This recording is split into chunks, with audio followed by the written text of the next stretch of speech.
आप सबका स्वागत है। आज हम इसमें देखेंगे डीपी मुखर्जी, धुरचटी प्रसाद मुखर्जी।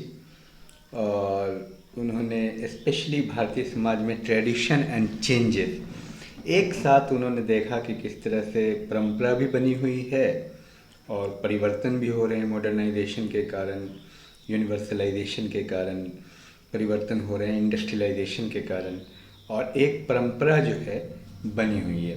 तो भारतीय समाज शास्त्रियों में धुरजटी प्रसाद मुखर्जी, डीपी मुखर्जी का नाम विशेष सम्मान के साथ लिया जाता है और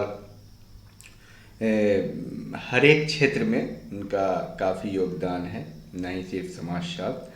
और वो मार्क्सवादी हैं एक्चुअली डीपी मुखर्जी, और मार्क्सवाद से काफ़ी प्रभावित हैं। अपना विश्लेषण वो मार्क्सवादी आधार पर करते हैं। तो धुरजटी प्रसाद मुखर्जी, प्यार से लोग उनको डीपी के नाम से पुकारते थे। उनके शिष्यों तथा साथियों के बीच आम तौर पे इन्हें डीपी के नाम से जाना जाता है। डीपी डीपी थे। राधा कमल मुखर्जी के समकालीन थे और दोनों लखनऊ विश्वविद्यालय में लंबे समय तक साथ रहे, राधा कमल मुखर्जी और डीपी। तो ये क्वेश्चन आता है कि आपको छांटना पड़ेगा नेट में कि डीपी मुखर्जी मार्क्सवादी थे।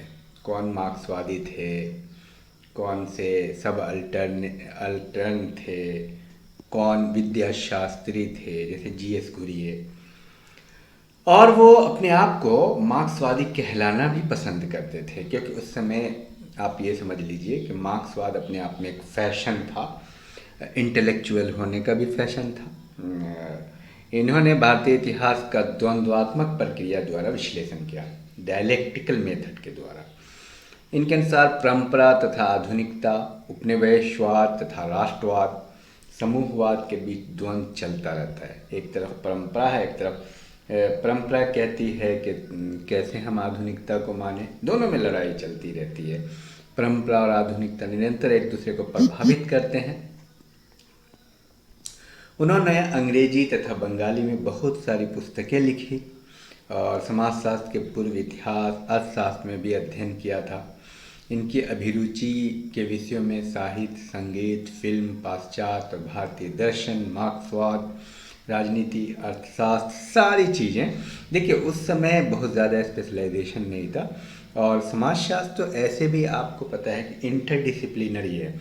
अब समाजशास्त्र का विकास ही अगस्त कॉम्ट ने, जो समाजशास्त्र का उद्भव हुआ, इसी आधार पे हुआ कि समाज का संपूर्णता के साथ अध्ययन हो, होलिस्टिक अप्रोच में। तो ये है।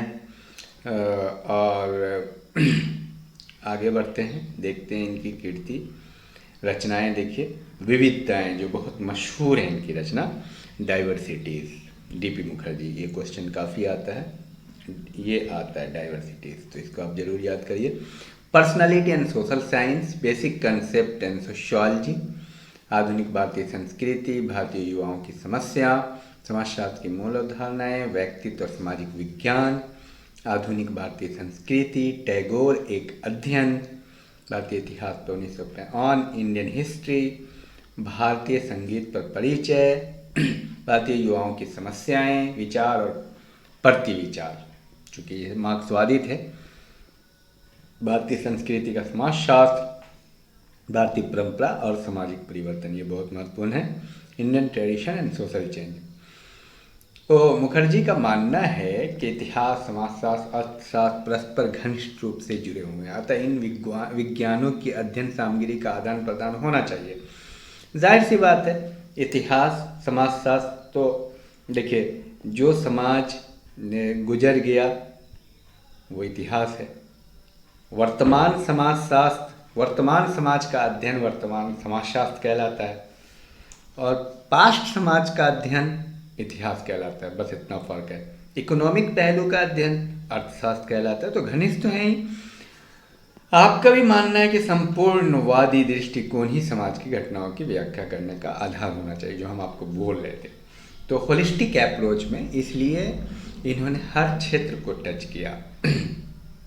अपने मनोसमाजशास्त्रीय पद्धति को भी प्रस्तुत किया, जिसके आधार पर व्यक्तित्व को समझना चाहिए, तो साइको सोशोलॉजी की बात की, मनोसमाजशास्त्री, ठीक है। इसलिए सामाजिक विज्ञानों की विषय वस्तु को अलग संदर्भ में न समझकर संपूर्णतावादी दृष्टिकोण से समझना चाहिए, होलिस्टिक अप्रोच से। ये नहीं कि इकोनॉमिक्स अलग है, पॉलिटिकल अलग है, ज्योग्राफी अलग है, बल्कि सबको एक होलिस्टिक अप्रोच में समझेंगे तभी हम समाजशास्त्र को और अन्य को समझेंगे, क्योंकि सबका एक दूसरे पे प्रभाव पड़ता है। तो उन्होंने मेनली काम किया परंपराओं के द्वंद्व पे, कला साहित्य के विकास पे, ऐतिहासिक द्वंद्वात्मक उपागम पे। परंपरा और आधुनिकता के द्वंद्व का उल्लेख उन्होंने किया है कि वाद और प्रतिवाद के रूप में दर्शाया। दोनों के संघर्ष से ही आधुनिकीकरण पनपता है। परंपरा और आधुनिकता के संघर्ष से। परंपरा कहती है मत आओ भाई, हम तो नमस्कार करेंगे। आधुनिकता बोलती है नहीं भाई, गुड मॉर्निंग भी बोलो, गुड मॉर्निंग नमस्कार, गुड मॉर्निंग नमस्कार करके आधुनिकीकरण आता है। परंपरा कहती है धोती पहनेंगे और आधुनिकता कहते हैं नहीं भैया पैंट शर्ट पहनिए थोड़ा। होते होते सिंथेटिक अप्रोच आता है, समन्वय आता है एक दूसरे के। एक देखिए, वाद, प्रतिवाद और सामवाद, तो थेसिस, एंटीथेसिस एंड सिंथेसिस, तो एक वक्त के बाद एक्सेप्ट कर लिया जाता है। उनका मत है कि आधुनिकीकरण को समझने के लिए परंपरा को समझना आवश्यक है, क्योंकि वर्तमान में अध्ययन भूतकाल के संदर्भ में ही किया जा सकता है। मुखर्जी के अनुसार हमारी परंपराओं में परिवर्तन के 3 तत्व हैं: श्रुति, स्मृति तथा अनुभव को मान्यता प्रदान की गई। श्रुति, स्मृति और अनुभव। अनुभव को विशेषतः अत्यंत महत्वपूर्ण तत्व माना जाता है। उपनिषद तो व्यक्तिगत अनुभव पर ही आधारित है। व्यक्तिगत अनुभव शीघ्र ही सामूहिक अनुभव के रूप में पुष्पित हुआ है। सामूहिक अनुभव को ही परिवर्तन का प्रमुख सिद्धांत माना गया, जिसको इमानुएल डुर्कheim कलेक्टिव कॉन्शसनेस कहते हैं। भाई परंपरा क्या है? वही है, आप किसी भी परंपरा को, रीति रिवाज को, ये सामूहिक अनुभव है। सलाम, नमस्कार।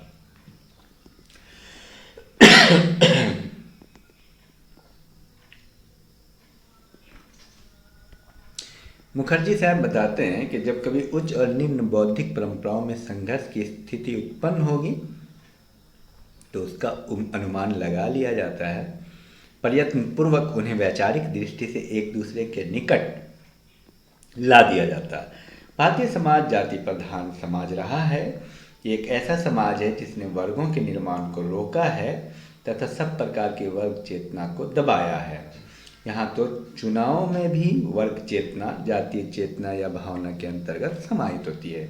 जाति ने वर्ग के निर्माण में बाधा उत्पन्न की है। भारतीय समाज भी पश्चिम समाज के समान बदल रहा है, परंतु यहाँ पश्चिमी समाज के समान उतनी विघटन नहीं हुआ है। तो इस तरह से ये कहते हैं कि मुखर्जी के अनुसार भारतीय संस्कृति का इतिहास सांस्कृतिक समन्वय का इतिहास है। भारत की मौलिक सांस्कृतिक उपनिषदों में वर्णित सिद्धांतों पर आधारित है, इसलिए इसमें सभी क्रियाएं मनुष्य को मोक्ष प्राप्ति के लिए प्रेरित करती है। ध्यान रहे, मोक्ष पे ज़्यादा फोकस है। तो उन्होंने इस बात पर बल दिया कि अंग्रेजों ने भारतीय समाज का एकीकरण उन पर से जबरदस्ती ला दी गई बनावटी एक रूपता के रूप में किया।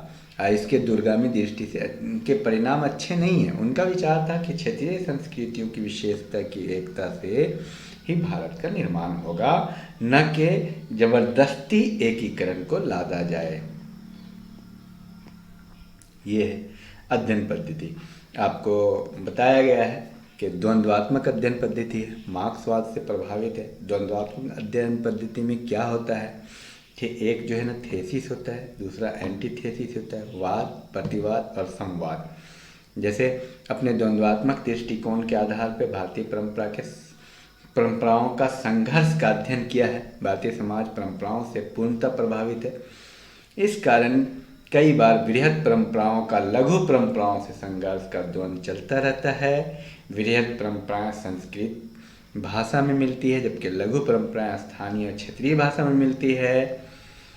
कई बार इस्लाम, ईसाई और अन्य बाह्य परंपराओं से भी टकराव की स्थिति देखने को मिलती है। अतः अपने भारतीय समाज के सामाजिक परंपराओं का अध्ययन द्वंद्वात्मक पद्धति के आधार पर किया। तो क्या है इनका पद्धति? द्वंद्वात्मक। दूसरा, मनोसमाजशास्त्रीय पद्धति।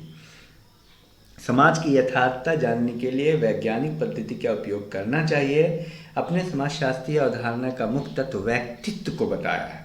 व्यक्तित्व पूर्ण एकता है तथा ज्ञान इस पूर्णता का आधार है। व्यक्तित्व का विकास बिना ज्ञान के नहीं हो सकता, इसे ही वो मनोसमाजशास्त्रीय पद्धति कहते हैं। और दार्शनिक पद्धति, इसमें वो तर्क और विवेक को मूल मानते हैं, ठीक है, और तर्क के आधार पे घटनाओं का विश्लेषण, अध्ययन तर्क और विवेक द्वारा करना चाहिए, उनका कहना है। यह है दार्शनिक पद्धति। परंपरा एवं परिवर्तन पर डीपी मुखर्जी के विचार जो है आपको बताया जा चुका है कि डीपी मुखर्जी की जो अध्ययन पद्धति है वो द्वंद्वात्मक अध्ययन पद्धति है। और उन्होंने स्पेशली, इनकी किताब का नाम है ट्रेडिशन एंड चेंज, इन्होंने स्पेशली परंपरा और परिवर्तन पे काम किया है। इनका कहना है कि परंपरा और परिवर्तन में द्वंद्व चलता रहता है। भारत में सामाजिकता का बाहुल्य है, इसके अलावा सब कुछ बहुत कम है। वास्तव में सामाजिकता की अधिकता भारत की विशेषता है, ये कहते हैं। भारत का इतिहास, उसका अर्थशास्त्र, यहाँ तक कि इसका दर्शन सामाजिक समूहों के इर्द गिर्द घूमता है, सामूहिक जीवन है। भारत में अनेक परंपराओं का विकास स्मृतियों के आधार पर हुआ है। श्रुति और स्मृति के आधार पर जिन परंपराओं का निर्माण होता है उसमें तर्क का स्थान महत्वपूर्ण नहीं होता। तो डीपी मुखर्जी कुल मिलाकर के कहते हैं कि भारत में यहाँ पे आपको ये दिखाना है कि आधुनिकीकरण, पश्चिमीकरण और ग्लोबलाइजेशन का जो कंसेप्ट है वो ग्लोबलाइजेशन भारत में स्वीकार नहीं किया जाता, क्योंकि भारत में आंतरिक शक्ति काफ़ी मजबूत है, सामूहिकता यहाँ मजबूत है, यहाँ रूढ़िवाद है, यहाँ की जो परंपरा है वो बहुत मजबूत है। और परंपरा और आधुनिकता में संघर्ष चलता रहता है, द्वंद्वात्मक स्थिति रहती है। लेकिन एक समय के बाद ये जो है ना द्वंद्व अगले स्टेज में चला जाता है, जिसे साम्यवाद कहते हैं, और उस आधुनिकता को स्वीकार कर लिया जाता है। तो देखिए, द्वंद्व के कुछ प्रारूप वो दिखाते हैं।